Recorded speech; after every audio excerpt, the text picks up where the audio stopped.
Mahal mo at pinaglalaban mo, wag silang maloko. Dapat po, gamitin mo yung 255,000 subscriber mo na mapanood ka sa maayos na pagpapaliwanag. Okay?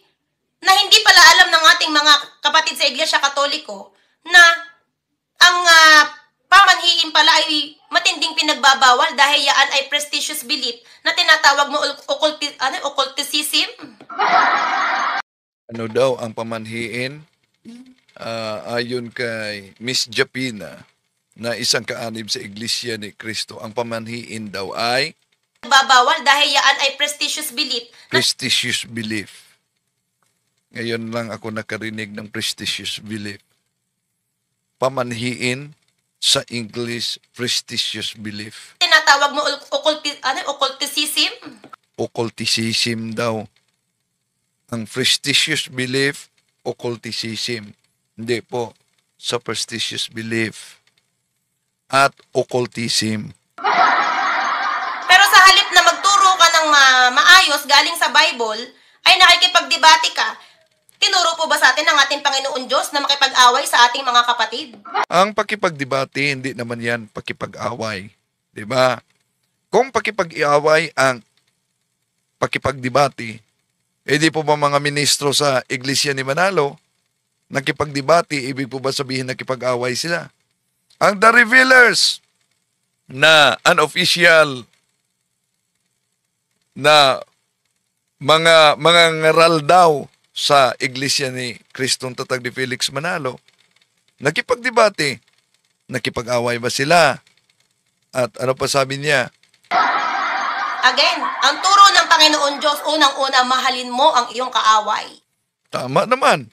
Mahalin ang kaaway. Kaya panalangin natin na sana mabuksan ang kanilang isipan, lalo na sa mga pagputol-putol sa mga aklat Katoliko.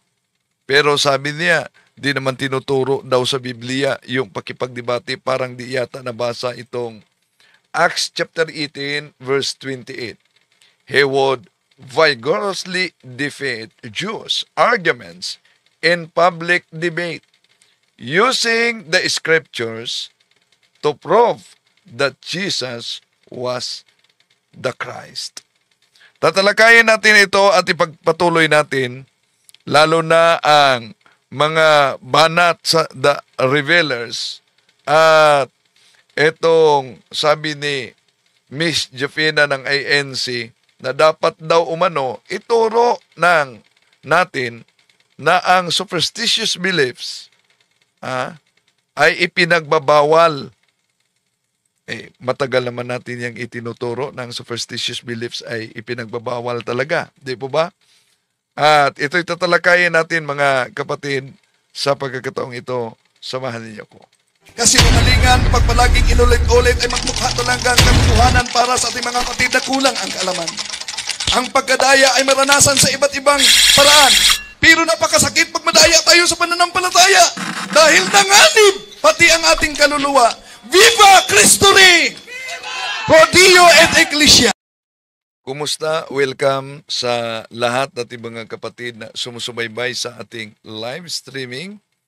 Muli, ito inyong lingkod, Brad Windel Talibong, at sa pagkakataong ito, inaniyahan natin ang ating mga suking taga-subaybay. Huwag kalimutang pindutin ang like sa ating live at huwag din kalimutang kung bago ka lang, mag-subscribe at pindutin ang bell button para updated kayo, mag-comment at i-share ninyo. Kasi kamalingan, Kumusta sa lahat nating mga suking taga-subaybay? Welcome po. Di natin layunin na makipag-away sa ating mga kapatid sa iba yung pananampalataya. Maraming salamat po, God's Grace and Mercy Catholic dyan sa Hong Kong sa suporta. Kundi sa pagkakataong ito'y ating sasagutin mga kapatid. Itong matagal na banat nila sa pananampalatayang Katoliko. Alam niyo naman na ang kasinungalingan pag ito'y palaging inulit-ulit, magbuka talaga parang katotohanan, lalo na sa ating mga kapatid na kulang ang kaalaman. Di ba, matagal ng panahon, ginagamit nila ang pagputol-putol sa mga aklat mismo na pinag-ari ng simbahang Katoliko. At dahil diyan, dami ding mga inosente na natangay. At ayon sa mga revelers na mga kaanib sa Iglesia ni Cristo, itong One Holy Catholic Apostolic Roman Church ay isang utay-utay daw na pagdugtong, kaya parang inasimbol na sasakyan. Mali sila. Dahil sa kanilang argumento niyan, palpak sila batay sa aklat ni Felix Manalo. At ano yan? Mamaya. Ito ang argumento, pansinin ninyo.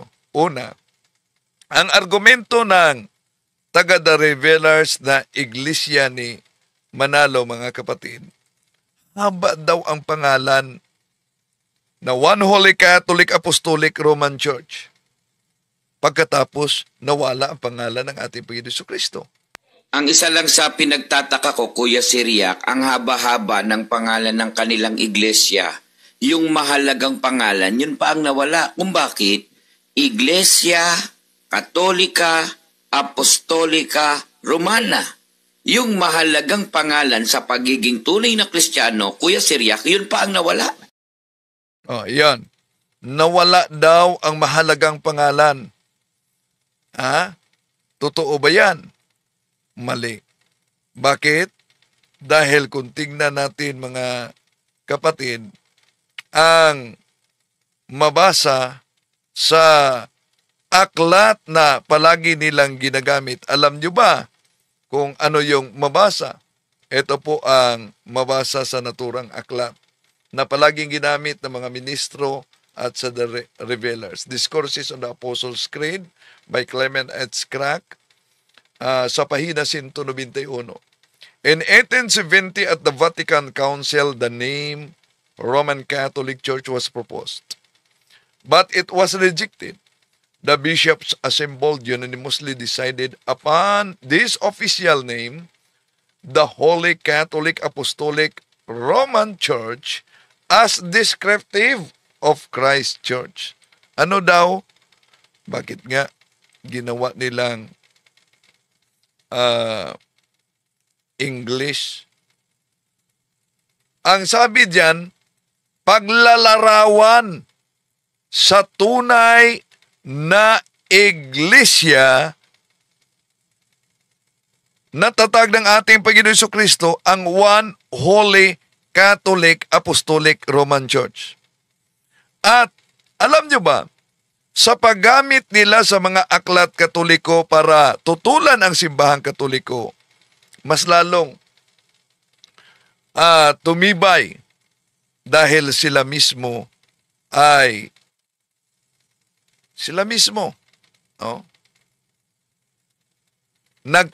nagsusuwagan. At ano po ba yung pahayag pag nagsusuwagan? Kung pakinggan natin ang pahayag mismo ni Sandoval, pag nagsusuwagan daw, ibig sabihin, kung magsusuwagan, ito'y hindi tunay na iglesia. Si Sandoval mismo ang nagpahayag diyan. Sandali, hanapin natin yung pahayag ni Sandoval. Pag magsusuwagan, hindi tunay na iglesia. Pero, alam natin na basta kontra-kontra ang aral. Ito po si Sandoval. Napakaraming kontradiksyon. Kaya pag kontra-kontra, mali ang aral. Labag sa Biblia, kaya hindi po, ito tanong, hindi po, yan po ba ay masasabi nating tunay na relihiyon? Matatalino po kayo eh. So matatalino kayo. Masasabi ba natin na tunay na relihiyon ang kontra-kontra na aral? Bakit kontra-kontra na aral? Una, mga mahal na kapatid, ang pahayag ng The Revealers ay noong 1870 at the Vatican Council gamit nila ang aklat na Discourses of the Apostles' Creed. Utay-utay daw ang One Holy Catholic Apostolic Roman Church. Yung pangalan nila ngayon na opisyal, kailan po nabuo yan? Basahin po natin sa kanilang aklat pa rin. Sa Discourses on the Apostles' Creed by Clement H. Crack noong 1938 sa pahina 191, iniliwat na po sa wikang Pilipino. Noong 1870, sa Konsilyo ng Batikano, ang pangalang Iglesia Katolika Romana ay iminungkahi, ngunit ito ay hindi tinanggap. Ang mga obispong nagtipon ay buong pagkakaisang pinagtibay ang opisyal na pangalang ito, ang banal na Iglesia Katolika Apostolika Romana. Ayun, doon na po nabuo. Kumbaga, doon na nakompleto yung pagkaka-assemble. Utay-utay na nabuo, Kuya Siriac, hindi biglaan. Hindi po. Nag-evolve parang Pokemon ba? Kaya ano? Nag-evolve daw parang Pokemon. Kung tignan natin, sino ba nag-evolve parang Pokemon? Mamaya, sisilipin natin. Alam nyo ba? Una, yung natalikod ang Iglesia ni Cristo. Kailan yan? Kailan yan umabot sa isip ni Felix Manalo? 1913 daw ayon sa kanilang pasugo. 1914, yon ang pagrehistro sa Securities and Exchange Commission. O sino ngayong nag-evolve? At meron pa mga evolusyon sa kanilang aral, mga kapatid. So, utay-utay. Ngayon, kung utay-utay 1870, binasa nila sa kanilang sulo, mga kapatid, na noong taong 325, meron ng One Holy Catholic Apostolic Roman Church. Pero, nagsusuwagan kasi ang argumento ng mga ANC dahil, bakit? Ayon sa kaanib na yung munting kaalaman, kaanib ng Iglesia ni Cristo sa channel sa munting kaalaman, at hindi lang yan, ito pang isa na ang One Holy Catholic Apostolic Roman Church naging official 17th century daw. Ito. Ang pangalang Iglesia Katolika Apostolika Romana, para sa inyong kaalaman, 17th century lang na-formalize. 17th century lang kadalasan o umugong na ginagamit ng simbahan. Hindi po yan ginamit, yung buong pangalan na yan, 17th century pababa. Sapagkat ang pangalang Iglesia Katolika Apostolika Romana, sabi na rin ng ministrong nakipagdebate dito kay Mr. Tamperd, ang pangalang yan ay parang assembled na jeepney. Yung Iglesia, yung Katolika, ibang taon ikinapit sa pangalan nila. Yung Apostolika, ibang panahon din nang idagdag nila. Yung Katolika Romana, ibang taon din ikinabit para madagdag. Yun. Diyan mali ang mga kaanib sa Iglesia ni Manalo. Ang akala nila, mga kapatid, sa deklarasyon doon nagsimula sa deklarasyon ang aral kaugnay sa palatandaan ng tunay na Iglesia.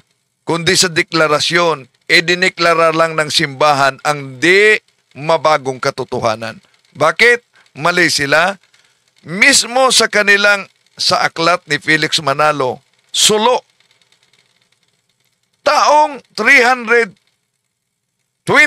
Anno Domini pa sa panahon ni Constantino, binanggit na ni Manalo na ang One Holy Catholic, Santa Iglesia Apostolica Katolika Romana.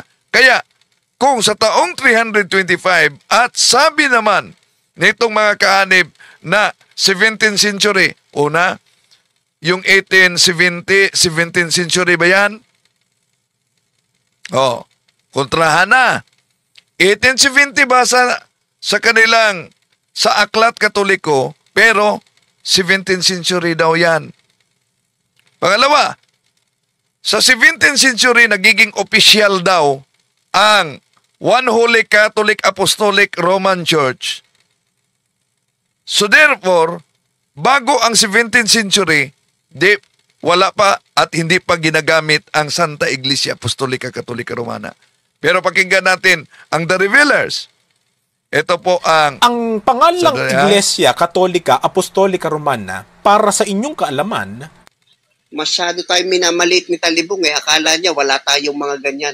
Hoy, Talibong, kumpleto kami. Ayan, tanggap niya rin ba yan? Page 30 yan. Meron tayong sulo eh. Yan. Mabasa ninyo sa sulo, sa pahina 30, ang Iglesia Apostolica Katolika Romana. Kaya kung ang argumento nila 1870, utay-utay daw umano mga kapatid, ang palatandaan ng tunay na iglesyang tatag ng ating Panginoon Jesucristo. Bakit sa aklat ni Felix Manalo, 1870, ito pinakita nila, Iglesia Katolika Apostolica Romana. Ang sabi ng kanilang kaanib, bago ang 17th century, yung 1870, hindi yung 17th century. Bago daw ang 17th century, di pwedeng gamitin ang Santa Iglesia Apostolica Katolika Romana dahil lumabas lang ito 17th century daw. Pero, anong sabi ng mga revealers? Meron. Ayan, sa pulong na ito, sumipot ang bagong relihiyon na siyang pinamagatang Iglesia Katolika. Ang may akda niyan ay si Felix Manalo, na sa 325, sumipot daw ang bagong relihiyon. Ay, palagay natin na, di ba nagkontrahan? Sumipot. Yun ang pagkatatag, 325. Ano yung sinabi ni Parba na ang Iglesia Katolika ay tatag ni Ignacio? 110. Doon ba sa pagkatatag ni San Ignacio, kung yung sundin natin ang kanilang argumento, hindi sumipot? Okay, tuloy natin. Apostolica Romana. So, sino ngayon ang sulpot? Tawa sila, sino ang sulpot? Malinaw kung sino ang sulpot. Ang Iglesia ni Kristong tatag ni Felix Manalo sa 1914 Punta Santa Ana, Manila, na nakakita lang ng pangalan sa Biblia, Iglesia ni Cristo, Iglesia ni Cristo, abay inaangkin na sila daw umano yun. Dami pang mga nagdala ng Iglesia ni Cristo, Church of Christ. Dami. Na nauna pa sa kanila. Ibig ba sabihin, dahil sa pangalang Iglesia ni Cristo, yun na ang katibayan na tunay na? May nauna pa nila. Ngunit katulad din sa Iglesyang tatag ni Felix Manalo na umaangkin lamang sa hindi kanila. Tuloy natin. Sumipot eh. Yari diba? ka, Talibong. At saka bagong reliyon lang pala yan. Ano ka ngayon, Talibong? Tanggap mo ba yun? Sulpot kayo? So, yan. Patawa-tawa pa sila, di nila napansin, nagkontrahan na. Bakit nagkontrahan? Di ba sabi na ang Santa Iglesia Katolika Apostolica Romana ay hindi lumitaw ang pangalan hanggang 1870 na ayon sa kanilang kasaba, 17th century. Pero, paano nila kontrahin itong nakasulat sa kay Felix Manalong Sulo? Pahina 30. Pero paunahan na natin, Kuya Midan, baka kasi pagkontrahin na naman niya, sabihin niya, sinabi ni Caramel Parba na itatag ang Iglesia Katolika noong 110 AD kay Ignacio. Oh, yan. Sinabi ni Parma na itatag 110 sa panahon ni Ignacio. Baka umano pag kukontra-kontrahin, talagang nagkukontra-kontra na talaga. Bakit? Nagkontra-kontra. Di po ba ayon din ni Phil John Fuentes na ang simbahang Katoliko ay umiiral hindi dahil ito'y naitatag na sa Pasugo Magazine yan. 1987, page 4. Phil John Fuentes, ito I have nothing against the fact that the Catholic Church, which exists to this day, could be traced back from the 1st century. O see? 1st century. At ano pa? Ang sabi niya, the Catholic Church, therefore, and I strongly assert this, exists not because it was founded. So, yun ang sabi ng ministro nila. Ang simbahang Katoliko umiiral ngayon hindi dahil ito'y naitatag. Kaya kung sasabihin nila na ang simbahang Katoliko ay natatag sa panahon ni Emperador Constantino o kaya ay naitatag sa panahon ni Ignacio sa taong 110 Anno Domini. Hindi. Ang simbahang Katoliko ay umiiral sa panahong naitatag ito, 2nd century. Kung 2nd century, ano itong nasa Pasugo Magazine? Hindi na ang sabi, I have nothing against the fact that the Catholic Church, which exists to this day, could be traced back from the 1st century. O di ba nagsusuwagan? Na ang simbahang Katoliko ay maibalik sa unang siglo. O, yan. Nagkukontrahan. At ano ang palatandaan pag ang isang sikta nagtuturo ng kontra-kontra, nagtuturo na nagsusuwagan? O ano ang sabi ni Sandoval kaugnay diyan? Pag nagtuturo daw umano ng kontra-kontra, ibig sabihin, hindi yan iglesyang tatag ng ating Panginoong Hesukristo. Si Mr. Sandoval mismo ang nagpahayag diyan na nauna na nating pinarinig sa inyo mga kapatid. No? Kaya, ang aral na kontra-kontra, napakaraming kontradiksyon. Kaya pag kontra-kontra, mali ang aral. Labag sa Biblia, kaya hindi po, eto tanong, hindi po, yan po ba ay masasabi nating tunay na relihiyon? Matatalino po kayo so matatalino kayo. Kaya, kung nagkontra-kontrahan, hindi yan tunay na relihiyon. Kaya huwag kayong magiging brainwash. Ano po ba yung brainwash? Alam niyo, madaling makilala yung brainwash Pag sinabi pong brainwash, sarado ang isip, yung maling ginagawa nung kanyang tagapangaral o mangangaral, hindi niya makita. So ang maling ginagawa ng mga ngaral hindi makikita. Kaya nga, di ba ninyo nakikita na nagkontra-kontrahan na ano daw, 17th century, lumabas ang One Holy Catholic Apostolic Roman Church. Kaya wala pa at hindi pwedeng gamitin ang Santa Iglesia Apostolica Katolika Romana before 17th century. Ang binasa nila, ang Discourses of the Apostles' Creed na nakasulat in 1870. The bishops assembled unanimously decided upon this official name, the One Holy Catholic Apostolic Roman Church. So, 1870, 17th century ba yan? Mali. balikan natin. Ano ang... Alam niyo, madaling makilala yung brainwash eh. Pag sinabi pong brainwash, sarado ang isip, yung maling ginagawa nung kanyang tagapangaral o mangangaral, hindi niya makita. Oh, yan. Yun ang palatandaan ng brainwash. Kaya, kontra-kontrahan.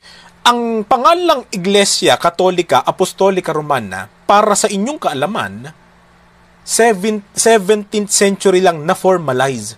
17th century lang kadalasan o umugong na ginagamit ng simbahan. Hindi po yan ginamit, yung buong pangalan na yan, 17th century pababa. Oh, hindi ginamit daw.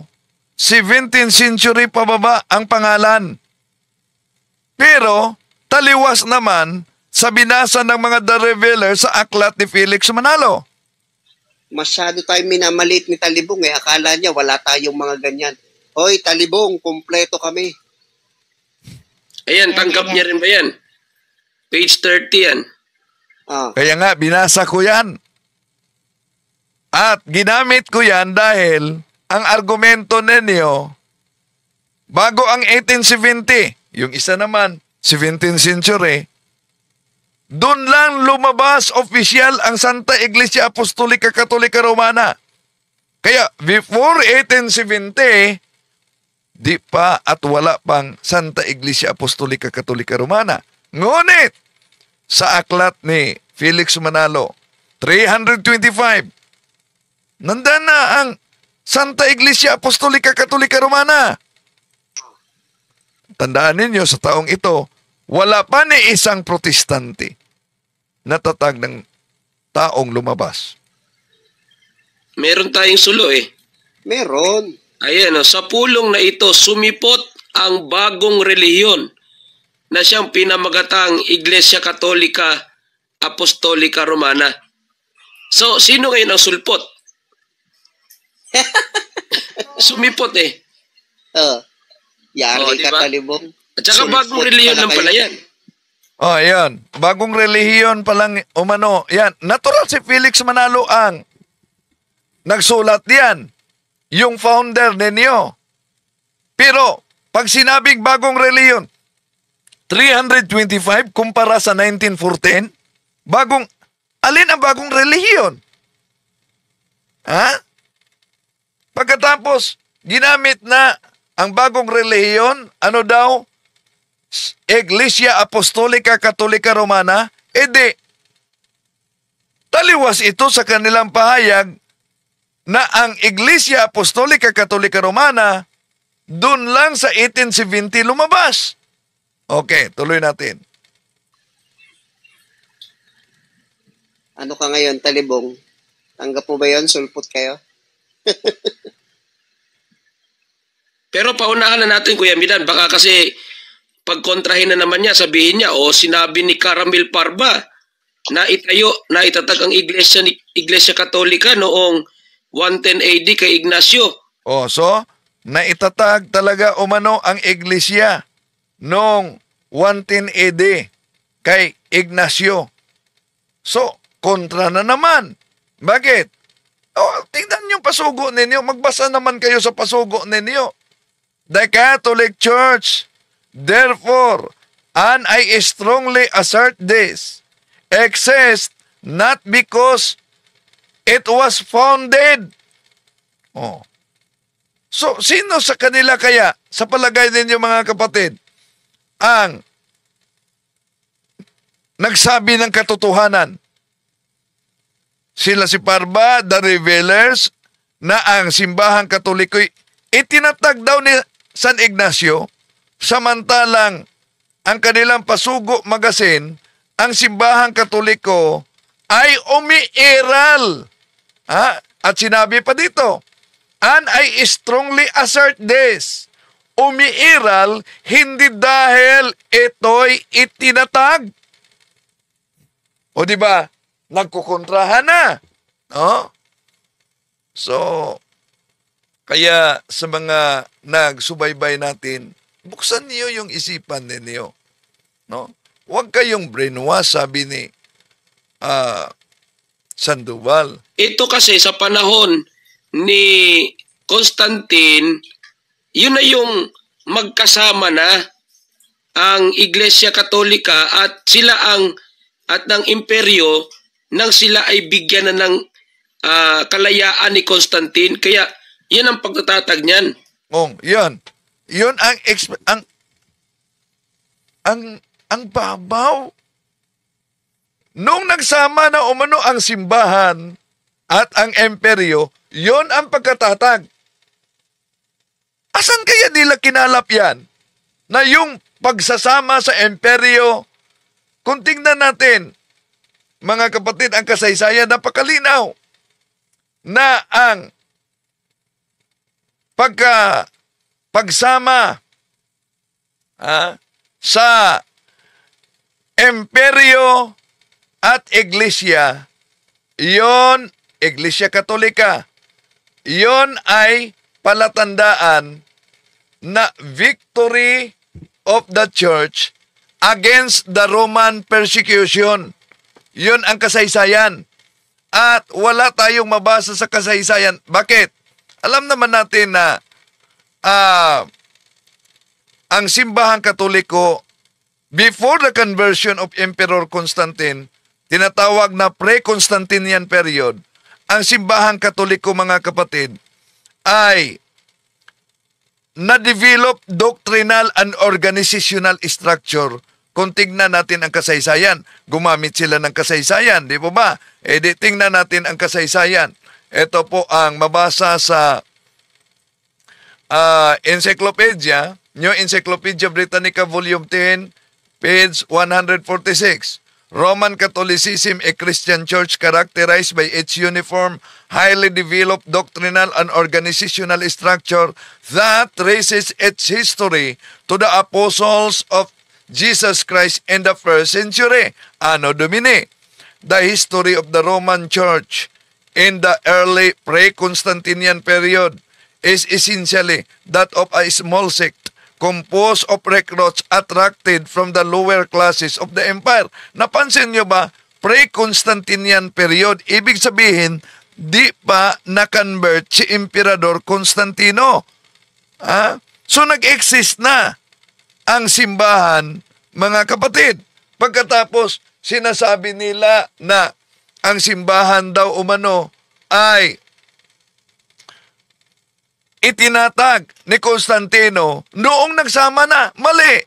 Dahil before Constantine, alam natin na ang paganismo, ang official state religion, ayon sa Collier's Encyclopedia, Volume 5, page 26, paganism was the official state religion.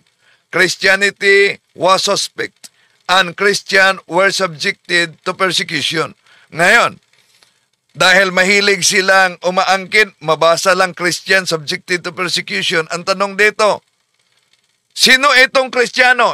Sigurado tayo, hindi yan ang Iglesia Tatag ni Felix Manalo. Dahil ang pinag-usapan natin sa history, sa panahon sa Roman persecution, 64 Anno Domini, during the time of Emperor Constantine, Emperor Caesar Nero. So, sino yung Kristyanismo na mariing tinutuligsa, pinipersecute? Ito po sa Europe Before Modern Times by O'Brien. The principal reason why the Roman state tried to crush the church was a political one. The Roman government oppressed the people and ruled by force. Such a government cannot permit an organization like the Catholic Church to exist. The Christians would not adore the state as such government cannot permit an organization like the Catholic Church to exist. The Christians would not adore the state as supreme in all things, would not accept the emperor as God. Yun ang kasaysayan, no, sa persecution. Kaya, nung na-convert na si Emperador Constantino, yun ba ang pagkatatag? Hindi. Ito ang mabasa natin sa kasaysayan, mga kapatid. World History by Lani Goldman, page 159, and 312 Anno Domini, the work of Christian missionaries was made easier when the Roman Emperor joined the church, Constantine. He adopted Christianity and made Christianity the official religion of the Roman Empire. Gradually, the temples of the old gods were closed and their lands given to the Christian churches. So, itong conversion ni Emperor Constantine ay palatandaan, mga kapatid, na ang simbahan ay nanalo. Nanalo ang simbahan sa digmaan sa mga pagano. No? Kaya, kung balikan natin at tingnan natin ang mabasa sa Modern World by Beaton and Kaufman, pahina 37, ito po ang mabasa natin, mga kapatid. Victory of Christianity. Constantine the Great, the successor of Diocletian, was the instrument employed by the divine providence at last to give peace to the church. Hindi po yung pagkatatag, kundi ang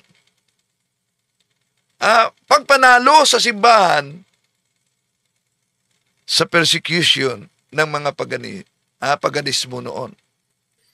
Oo, kasi merong mga awayan ng mga arsobispo dyan, kagaya nila Arios. No na, may awayan daw umano ng mga arsobispo kagaya ni Arios. Kahit kailan si Arios, hindi yan naging arsobispo. Si Arios ay hindi arsobispo. Di ba? Yung mga yan, kontra-kontrahan sila.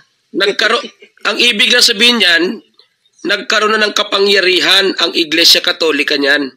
So ang ibig sabihin umano, nagkaroon ng kapangyarihan. Hindi ang pagkatatag. Kundi, ang simbahang Katoliko, opisyal na ideklara ni Emperador Constantino as state official religion of the Roman Empire, because before the conversion of Emperor Constantine, paganism was the official state religion. Kaya, nang na-convert na si Emperor Constantine, gradually, temples of the old gods were closed and their lands were given to the Christian churches. Yun ang tinatawag na victory, kung tingnan natin sa kasaysayan, victory of the Christianity. Kala ko ba na sila nag-aaral talaga ng history? Abay, mahirap talaga, mga kapatid, pag ang history ay ginawang estore. Kaya, estoryahe.